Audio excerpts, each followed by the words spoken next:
When Debbie contacted me about working with her and Dr. Shaw in writing this book, I was immediately interested.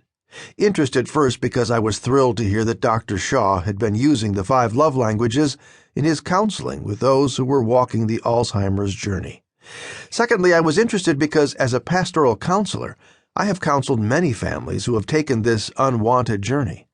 On the personal side, I have watched my brother-in-law, who was a brilliant university professor, steadily decline to late-stage Alzheimer's disease. I have felt deeply for his wife, who kept him at home as long as she could, and then made the hard decision to place him in a long-term care facility. Their adult children have experienced the grief of the pre-death loss of their dad. I have been very encouraged as I have sat in on several of Dr. Shaw's support groups for caregivers. Most of these groups have been composed of spouses of the Alzheimer's patients. Their dedication to intentional, sacrificial love has amazed me. The smiles on their faces when they receive a small, loving response from their spouses reflect their deep satisfaction in what they are doing. Then, when the patient is no longer capable of responding, to see their spouses choosing to continue expressing love in all 5 love languages, hoping that at least for a moment they will feel loved, is so rewarding. One wife said, "I continue loving for myself as much as for my husband. When the end comes, I want to look back and have no regrets." Almost everyone agrees that the deepest emotional need we have is the need to love and be loved. When one becomes incapable of giving love, I believe they are still capable of receiving love. I first discovered this in the nursing home where my mother lived the last year of her life. When I would walk down the hallway, lined with wheelchairs, those who occupied those chairs would reach out with their arms and make unintelligible sounds. When I responded by bending over and hugging them, they would melt in my arms. I would speak affirming words to them, and their spirit would calm down, and at least for that moment, life was beautiful. Later, I encountered a chaplain who sang to patients who were no longer verbal. Amazingly, some of them would start tapping their feet to the beat of the music, and some even sang the words with them. They could not speak, but the music touched something in the brain that responded.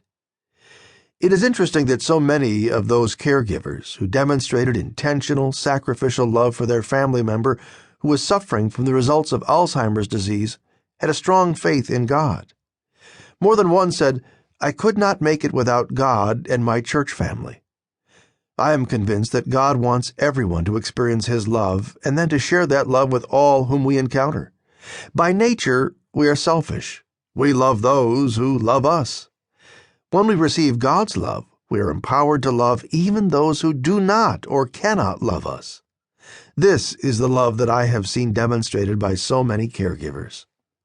When I discovered the concept of the 5 love languages in my counseling practice, I never dreamed that the original book would sell over 10 million copies in English and be translated into over 50 languages around the world.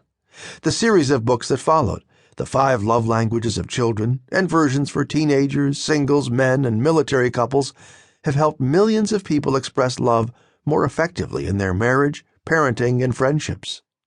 I never thought about its application to the Alzheimer's journey. However, I am excited to see how this book will help those who walk this unchosen road. If you find the book helpful, I hope you will share it with your friends who walk a similar path. Ed and Rebecca, a love story. It was a beautiful North Carolina morning in August 2013. Rebecca and I, Ed, were sipping our coffee on the back porch, part of our morning ritual. Without warning, the awful moment I had long dreaded finally arrived. Rebecca looked at me and said, "I have no idea who you are." Her blank stare confirmed that she really meant it. "But, sweetie, I am your husband, Ed. You are my wife. We've been married for 33 years. This clue, more like a plea, didn't help. The pain of the moment drove me from the porch into the house. Tears streaming down my face, I stood before our family portrait taken only months before at Thanksgiving.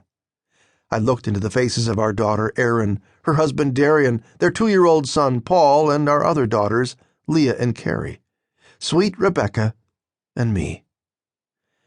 Mama has forgotten us. We're gone.